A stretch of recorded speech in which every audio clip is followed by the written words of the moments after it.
মোৰ নাম অনামিকা। মোৰ বয়স ২৭ বছৰ। কেইমাহ ধৰি মোৰ স্বাস্থ্য একেবাৰে ঠিক নাছিল। প্ৰথমতে মনতে ভাবিছিলোঁ যে সৰু সুৰা কিবা এটা অসুবিধা আছে, কিন্তু লাহে লাহে যেতিয়া পেটৰ তলত যন্ত্ৰণা আৰু দেহত অলসতা বৃদ্ধি পালে, তেতিয়া গোটেই জীৱনটোৱে ওলট পালট হৈ পৰিছিল। ঘৰটো যেন একেবাৰে সিঁচৰিত হৈ পৰিছিল। ইফালে আকৌ কাপোৰবিলাক ধুবলৈও বাকী আছিল। পাকঘৰত বাচনৰ পাহাৰ আৰু খাদ্যৰ ব্যৱস্থা কৰিবলৈও মোৰ গাত একেবাৰে জোৰ নাছিল। মই মোৰ স্বামী বিকাশৰ সৈতে এই ঘৰখনতে বাস কৰিছিলোঁ। আমাৰ বিয়াখন হৈছিল প্ৰায় ৫ বছৰ আগতে।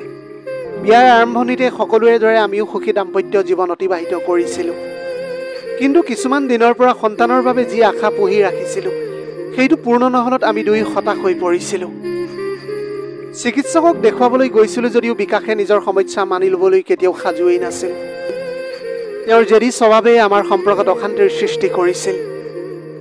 মই স্পষ্টকৈ জানিছিলোঁ যে সমস্যাটো মোৰ নহয়, তেখেতৰ সেই দেহত অলপ অভাৱ আছে। তেওঁ যদি সময়মতে চিকিৎসা ল'লেহেঁতেন সহজেই আৰোগ্য হ'ব পাৰিলেহেঁতেন। কিন্তু বিকাশে সেয়া মানি লৈছিল যেন তেওঁৰ নিজৰ পুৰুষত্বত আঘাত হ'ব বুলি ভাবিছিল। নিজৰ ইগৰ বাবেই তেওঁ ডাক্তৰে কোৱা কথাবোৰ অস্বীকাৰ কৰিছিল। সেইবাবে ময়ো মনে মনে থাকিলোঁ। কাৰণটো হ'ল যিকোনো কথা কোৱাৰ অৰ্থ হ'ল ঘৰত অশান্তিৰ সৃষ্টি কৰা। গতিকে জীৱনটো এনেকৈ চলি আছিল। মোৰ স্বামীয়ে ৰাতিপুৱা কামলৈ গৈ সন্ধিয়া দেৰিকৈ ঘৰলৈ উভতি আহিছিল। মই গোটেই দিনটোত ঘৰত অকলে আছিলোঁ। ঘৰৰ সা সামগ্ৰীবিলাক মই নিজেই লৈ আহিছিলোঁ, কাৰণ মোৰ স্বামীয়ে মোৰ লগত কথাও নাপাতিছিল। তেওঁৰ মনত কি চলি আছিল আৰু কি বিচাৰিছিল মই একেবাৰে বুজিব পৰা নাছিলোঁ। আজিলৈকে মই বুজিয়েই পোৱা নাছিলোঁ যে তেওঁ কিয় সম্পূৰ্ণ নিমাত হৈ ৰৈছিল। তেওঁৰ অন্তৰ্নিহিত অৱস্থাৰ কথা কাকোৱেই ক'ব বিচৰা নাছিল। কিন্তু মই বুজি পাইছিলোঁ যে ল'ৰা ছোৱালী নোহোৱাৰ বাবেই তেওঁ বিচলিত হৈ পৰিছে। তেওঁ কেতিয়াও প্ৰকাশ কৰিবলৈ বিচৰা নাছিল। হয়তো ভিতৰি ভিতৰি নিজকে অপৰাধী অনুভৱ কৰিছিল। কিন্তু এতিয়া কিছুদিনৰ পৰা মোৰ স্বাস্থ্যৰ অৱনতি ঘটিবলৈ আৰম্ভ কৰিছিল। এতিয়া নাভিৰ তলত এটা অদ্ভুত বিষ মই অনুভৱ কৰিছিলোঁ। ২-৩ মাহ এই বিষ মৃদু আছিল যদিও এতিয়া বাঢ়িবলৈ ধৰিছিল। ৰাতিপুৱা সময়ত ইমান বিষ অনুভৱ কৰা নাছিলোঁ যদিও সন্ধিয়া হোৱাৰ লগে লগে বিষটো ক্ৰমান্বয়ে বাঢ়িবলৈ ধৰিছিল আৰু তাৰ পিছত বিচনাৰ পৰা উঠিবলৈ মোৰ বাবে কঠিন হৈ পৰিছিল। এই বিষয়ে মই স্বামীৰ আগত ২-৩ বাৰ মোৰ স্বাস্থ্যৰ কথাটো ক'লোঁ, কিন্তু তেওঁ কোনো গুৰুত্বই নিদিলে। সেইবাবে এতিয়া ময়ো মনে মনে বিষটো সহ্য কৰি থাকিবলৈ ধৰিলোঁ। যেতিয়া ঔষধ খাইছিলোঁ তেতিয়া কিছু সকাহ পাইছিলোঁ, কিন্তু কিছু সময়ৰ পাছত সেই বিষটো আকৌ আৰম্ভ হ'বলৈ ধৰিছিল। মোৰ আটাইতকৈ ডাঙৰ সমস্যা আছিল যে মোৰ সন্তান নাছিল। অসুস্থ হ'লে মোৰ চোৱা চিতা কৰিবলৈ কোনোৱেই নাছিল। মোৰ স্বামী অসুস্থ হ'লে মই তেওঁৰ যত্ন ল'বলৈ আছিলোঁ, কিন্তু মোৰ মূৰৰ বিষ হ'লে মোক পানী এটোপাল দিবলৈ কোনোৱেই নাছিল। এদিন মোৰ নবৌ আন এখন চহৰৰ পৰা আহিছিল। আত্মীয় এজনৰ বিয়াত অংশ ল'বলৈ আহি তাই উভতি অহাৰ সময়ত আমাৰ ঘৰত উপস্থিত হৈছিলহি। মোক দেখি তাই একেবাৰে চিন্তিত হৈ পৰিল। সন্ধিয়াৰ সময় হোৱাৰ বাবে মোৰ বিষটো আৰু লাহে লাহে বাঢ়ি আহিবলৈ ধৰিছিল। দুৱাৰত ঘণ্টা বাজিলে। মোৰ দুৱাৰখন খুলিবলৈ সাহস নহ'ল, কিন্তু মোৰ স্বামী সন্ধিয়া আহিছিল, গতিকে মই উঠিব লগা হৈছিল। কিন্তু দুৱাৰৰ সন্মুখত নবৌক দেখি মই সুখৰ লগতে আচৰিত হৈ পৰিছিলোঁ।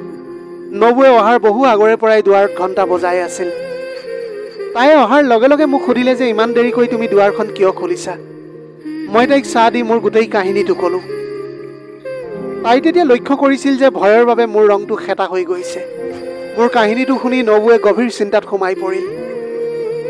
তেতিয়া হঠাতে তাই মোক ক'লে যে আজি মই যাবই লাগিব, আৰু যিকোনো মূল্যৰ বিনিময়ত মই যাবই লাগিব। মোৰ ঘৰখনত ল'ৰা ছোৱালীকেইটা নথকা হ'লে মই তোমাৰ লগত থাকি তোমাক ডাক্তৰৰ ওচৰলৈ লৈ গ'লোহেঁতেন, কিন্তু এতিয়া মই একেবাৰে অসহায় হৈ পৰিছোঁ। মই ইয়াত থাকিব নোৱাৰোঁ। তেতিয়া নবৌৰ মনলৈ এটা ধাৰণা আহিল। তাইৰ লগতে তাইৰ ২৫ বছৰীয়া ডাঙৰ পুত্ৰ দীপকো আহিছিল। নবৌৱে মোক কৈছিল, দীপক তোমাৰ লগতে থাকক, তুমি তাৰ লগত ডাক্তৰৰ ওচৰলৈ যাবলৈ পাৰিবা। সি এতিয়া ইয়াতে থাকি তোমাৰ যত্ন ল'ব আৰু লগতে তোমাকো কামত সহায় কৰিবলৈ পাৰিব। এতিয়া তাৰ কলেজ বন্ধ চলি আছে। মোৰ নবৌ মোৰ বাবে বহুতো চিন্তিত হৈ পৰিছিল। সেইবাবে তাই পুতেকক মোৰ লগতে এৰি থৈ গুচি গ'ল। মই তাক কেইবছৰমান আগতে দেখিছিলোঁ, আৰু আজি সি বহুত ডাঙৰ হৈ পৰিছে। উচ্চতাত তাক মোৰ বয়সতকৈ ডাঙৰ যেন লাগিছিল। কেৱল এয়াই নহয়, সি বৰ বুদ্ধিমানো হৈ পৰিছিল। কিন্তু সি আমাৰ লগত ইমান মিলিব পৰা নাছিল, কাৰণ দাদা নবৌ আন এখন চহৰত বাস কৰিছিল আৰু মই ইয়াত বহুত দূৰত আছিলোঁ।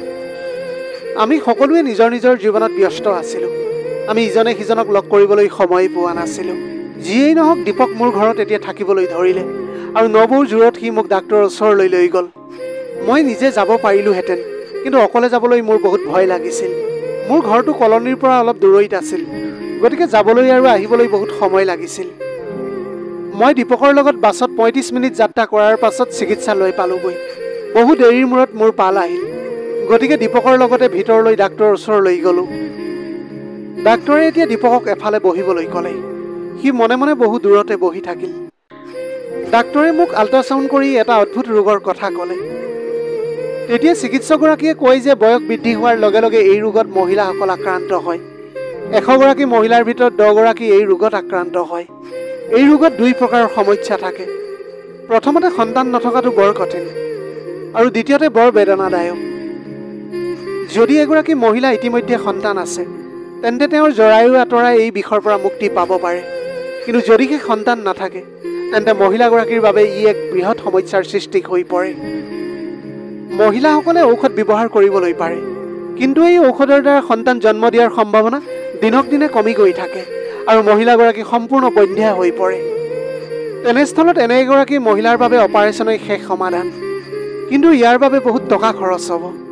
অপাৰেশ্যনৰ জৰিয়তে আমি সেই ঠাইখিনি পৰিষ্কাৰ কৰি লওঁ আৰু মহিলাগৰাকীয়ে সেই বিষৰ পৰা মুক্তি পায়। কিন্তু যিহেতু আপোনাৰ সন্তান নাই, সেইবাবে মই আপোনাক ঔষধ খাবলৈ পৰামৰ্শ নিদিওঁ। এতিয়া মই আপোনাক অপাৰেশ্যনৰ বাবে পৰামৰ্শ দিম, যাৰ বাবে আপুনি ২ লাখ টকা জমা কৰিবলৈ লাগিব।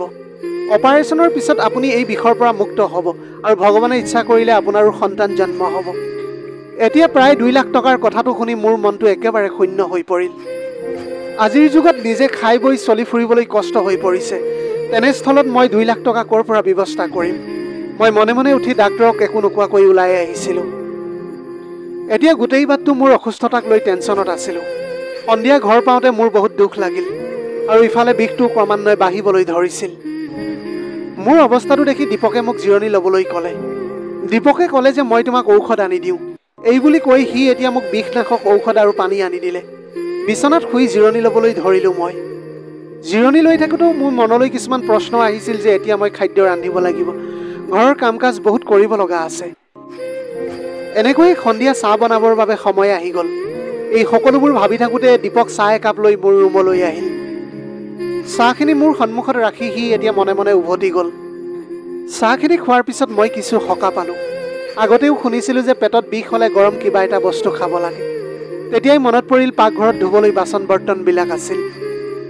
বিচনাৰ পৰা উঠি পাকঘৰলৈ গৈ দেখিলোঁ যে ইতিমধ্যে দীপকে বাচন বৰ্তনবিলাক ধুই পেলাইছে। মই এতিয়া আচৰিত হৈ তাৰ ফালে চাইছিলোঁ। তেতিয়া সি ক'লে যে এইবিলাক কাম কৰিবলৈ মই জানো। আগতে মাৰ কামত মই সহায় কৰি দিছিলোঁ। ৰন্ধা বঢ়াৰ চিন্তা একেবাৰে কৰিব নালাগে। মোক এতিয়া আপুনি টকা অলপ দিয়ক, বজাৰৰ পৰা খাদ্য বস্তু আনি দিম। দীপকৰ কথাই মোক বহুত আচৰিত কৰি তুলিছিল। মই এতিয়া তাৰ চাল চলন চৰিত্ৰবিলাক দেখি গম পাইছিলোঁ যে সি এতিয়া এটা বুদ্ধিমান ল'ৰা হৈ পৰিছে। মই তেতিয়া ক'লোঁ যে নহয় দীপক, তোমাৰ খুৰাই বজাৰৰ খাদ্য ভাল নাপায়। যিকোনো মূল্যৰ বিনিময়ত ঘৰতে বনোৱা খাদ্য ৰান্ধিব লাগিব। তুমি মাত্ৰ মোৰ বাবে সামগ্ৰীবোৰ আনি দিয়া। মই এতিয়া টকাখিনি তাৰ হাতত দিলোঁ আৰু সি বস্তুবোৰ আনিবলৈ বুলি গুচি গ'ল। কিছু সময়ৰ পাছত সি ঘূৰি অহাৰ লগে লগে মই সামগ্ৰীবিলাক চেক কৰিলোঁ। কিন্তু এটা অদ্ভুত বস্তু আছিল যিটো সামগ্ৰীৰ লগত আছিল। এনেকৈয়ে কিছু দিনৰ পিছত দীপকৰ আচৰণত এটা অদ্ভুত পৰিৱৰ্তনৰ লক্ষ্য কৰিছিলোঁ। যেতিয়া মই তাক বজাৰলৈ পঠাই দিছিলোঁ, প্ৰয়োজনীয় সামগ্ৰীৰ লগতে সি সদায় তাজা ফুলৰ পাত লৈ আহিছিল। প্ৰথমতে মই ভাবিছিলোঁ হয়তো ঘৰ শোভা বৃদ্ধিৰ বাবে আনিছে, কিন্তু দিনে দিনে ইয়াৰ পুনৰাবৃত্তি হ'বলৈ ধৰিছিল। যেতিয়াই মই কিবা এটা আনিবলৈ কওঁ, তেতিয়াই সি নিশ্চিতভাৱে সৰু ডাঙৰ গছৰ পাত লৈ আহিছিল। প্ৰথমতে মই কথাটো ইমান লক্ষ্য কৰা নাছিলোঁ, কিন্তু পাছত ড্ৰয়িং ৰুমৰ ফুলদানি প্ৰতিদিনে নতুন ফুলেৰে ভৰি থকা দেখি মোৰ মনত অদ্ভুত ধৰণৰ প্ৰশ্ন জাগি উঠিছিল। মানুহে ফুল সাধাৰণতে আনন্দ বা বিশেষ উপলক্ষৰ বাবে ব্যৱহাৰ কৰা হয়, কিন্তু কোনো কাৰণ নোহোৱাকৈ দীপকে প্ৰতিদিনে এনে কৰি গছৰ ডাল আনি থোৱা দেখা পাই মোৰ মনটো এক ধৰণৰ সন্দেহৰ সৃষ্টি হৈ পৰিছিল। মই কেতিয়াও সুধিবলৈ তাক সাহস কৰা নাছিলোঁ। মই এই কাৰণেই সোধা নাছিলোঁ যে সি মোতকৈ সৰু আছিল, আৰু হয়তো সি এইবিলাক কথা সুধিলে মনত আঘাত পাব বুলিয়েই মই সোধা নাছিলোঁ। যদিহে এবাৰ বা দুবাৰ হ'লহেঁতেন, মই তেতিয়া ভাবিলোঁ হয় ভুলতে মনত পাহৰি সি এইবিলাক কাম কৰিছে। কিন্তু যেতিয়া সি কামটো প্ৰত্যেক দিনাই কৰিবলৈ ধৰিলে, তেতিয়া মোৰ অন্তৰত অলপ কৌতূহলৰ সৃষ্টি হ'ল আৰু চিন্তা একেলগে বোৰ বাঢ়িবলৈ ধৰিছিল। এতিয়া দীপকৰ আগমনৰ ফলত কেৱল মোৰেই নহয়, মোৰ স্বামীৰ দায়িত্ব এতিয়া বহু গুণে কমি গৈছিল। আগতে অফিচৰ কামত ব্যস্ত থাকি ঘৰৰ অতি সৰু সুৰা কামৰ বাবেও তেওঁ কষ্ট কৰি আহিবলগীয়া হৈছিল। সেইবাবে এতিয়া দীপকে থাকিবলৈ লোৱাত সেই সকলোবোৰ অসুবিধা এতিয়া তেওঁৰ হ্ৰাস হৈ পৰিছিল। কিন্তু সেই প্ৰতিদিনৰ ফুলৰ গছৰ পাত আনি থোৱাৰ আচৰণটোহে মোৰ মনৰ পৰা একেবাৰে আঁতৰি যোৱা নাছিল। সঁচাকৈয়ে সি কিয় এনে কৰিছিল? এই প্ৰশ্নটোৱেই মোৰ অন্তৰত এক গভীৰ ৰহস্যৰ সৃষ্টি হৈছিল। সন্তান নথকা দম্পতীৰ যন্ত্ৰণা কোনো বহিৰ্জগতৰ মানুহে বুজিবই নোৱাৰে। মোৰ স্বামীৰ কিছু শাৰীৰিক অভাৱ আছিল আৰু ইফালে মোৰ স্বাস্থ্যৰ নানা সমস্যাৰ সৃষ্টি হ'বলৈ ধৰিছিল। ঘৰৰ পৰিসৰত নিত্য ক্লান্তি আৰু অবিশ্বাসৰ বতাহ বলি আছিল। দীপকে আহি ঘৰখনত থাকিবলৈ লোৱাৰ পাছত আমাৰ জীৱনটো অলপ সহজ হৈ উঠিছিল। কিন্তু মই সদায় মোৰ চকুত এক অদ্ভুত দৃশ্য দেখিবলৈ পাইছিলোঁ। যেতিয়াই সি বজাৰলৈ যায়, প্ৰয়োজনীয় বস্তুৰ সৈতে সদায় ঔষধি গছৰ পাত লৈ আহিছিল। প্ৰথমতে ভাবিছিলোঁ চাগে ঘৰৰ সুবাসৰ বাবে আনে, কিন্তু প্ৰত্যেক দিনাই যেতিয়া একেটাই অভ্যাসে হ'বলৈ ধৰিল, তেতিয়া মোৰ মনত সন্দেহ জাগিবলৈ ধৰিলে। এদিন মই অলপ সাহস কৰি সুধিয়েই পেলালোঁ, দীপক, এই গছবোৰ তুমি কিয় আনা? সি তেতিয়া এটা মৃদু হাঁহি মাৰি মোলৈ চাইছিল আৰু ক'লে যে খুৰী, সকলো কথা একেবাৰে ক'ব পৰা নাযায়। মানুহৰ কিছুমান গোপন সমস্যা থাকে, যিবিলাকক এই গছৰ পাতৰ ৰসেৰে কমাই ল'বলৈ পাৰি। তাৰ কথাটো শুনি মোৰ শৰীৰত এক শিহৰণ জাগি উঠিছিল। মুকলিকৈ নকলেও মই এতিয়া বুজি পাইছিলোঁ যে সি আমাৰ গোপন বেদনাটো বুজি পাইছিল। মই লাজেৰে মাথো আঁতৰি গ'লোঁ। এতিয়া দীপকে মোক পাতবিলাক পানীত ভিজাই স্নান কৰিবলৈ কৈছিল। আচৰিত কথাটো হ'ল যে কিছুদিনৰ ভিতৰতে মোৰ অসুখবোৰ কমি আহিবলৈ ধৰিলে। ঘৰৰ অস্বস্তিকৰ গন্ধ এতিয়া বিলীন হ'ল আৰু স্বামীৰো মোৰ ওচৰত নতুনকৈ প্ৰেম জাগি উঠিছিল। এদিন সন্ধিয়া বিদ্যুৎ গুচি গ'ল। মমবাতি জ্বলাই মোৰ স্বামী মোৰ ওচৰলৈ আহি কাণত ক'লে, এতিয়া তোমাৰ পৰা এটা মধুৰ সুবাস পাইছোঁ, যেন তুমি আগৰ দৰে নতুনকৈ মোৰ হৈছা। কথাটো শুনাৰ লগে লগে মোৰ গাৰ নোম শিয়ৰি উঠিছিল। বহু দিনৰ পিছত আমাৰ মাজত সেই পুৰণি আবেগেৰে সম্পৰ্কৰ জুই জ্বলি উঠিছিল। অন্ধকাৰ কোঠাটিত মমবাতিৰ পোহৰত মোৰ হৃদয়ত শিহৰণেৰে গোপন ৰোমাঞ্চৰ মুহূৰ্তৰ জন্ম ল'লে। কিন্তু মনৰ এটা কোণত এটা আশংকা সদায় থাকি গ'ল যে দীপকে কথাটো কেনেকৈ ভাবিছিল। অৱশেষত চিকিৎসাৰ বাবে গহনা বিক্ৰী কৰি অপাৰেশ্যন কৰিলোঁ। ভাগ্যৰ কৃপাৰে মই মাতৃত্বৰ আশীৰ্বাদ লাভ কৰিলোঁ। আমি দুয়োৱে ল'ৰা পুত্ৰৰ জন্মৰ সুখত নতুনকৈ জীৱন আৰম্ভ কৰিলোঁ। স্বামীয়ে মোৰ হাতত ধৰি মৃদু স্বৰত ক'লে যে জীৱনক পূৰ্ণ কৰাৰ বাবে সন্তানৰ খুবেই প্ৰয়োজন হয়, কিন্তু প্ৰেম, বিশ্বাস আৰু তোমাৰ ত্যাগৰ বাবে আজিও মই তোমাৰ প্ৰেমত পৰি আছোঁ। কথাষাৰ শুনাৰ পিছত মোৰ চকুত অশ্ৰু আহিছিল আৰু মৰমতে মই জোৰেৰে মোৰ স্বামীক সাবটি ধৰিছিলোঁ। ইমানখিনি হৈ যোৱাৰ পাছত দীপকেও আমাৰ ঘৰখনৰ পৰা চিৰদিনৰ বাবে বিদায় লৈছিল। প্ৰিয় দৰ্শক, এয়াই আছিল আজিৰ কাহিনীৰ ভাগ। আজিৰ ভিডিঅ'টি কেনেকুৱা লাগিলে জনাব। যদিহে ভাল লাগিল তেনেহ'লে লগৰ বন্ধু বান্ধৱীসকলৰ মাজত শ্বেয়াৰ কৰিবলৈ নাপাহৰিব। আপোনালোকৰ গোটেই জীৱনটো হাঁহিৰে উপচি পৰক। পাৰিলে দুখীয়াজনক অলপ সহায় কৰিবলৈ চেষ্টা কৰিব। আপোনালোকৰ অকণমান সঁহাৰিয়ে যদি কোনোবা এজন দুখীয়াৰ জীৱনটো সলনি কৰিবলৈ পাৰে, তাতকৈ পুণ্যৰ কাম আৰু এইখন পৃথিৱীত একোৱেই হ'ব নোৱাৰে। Have a nice day.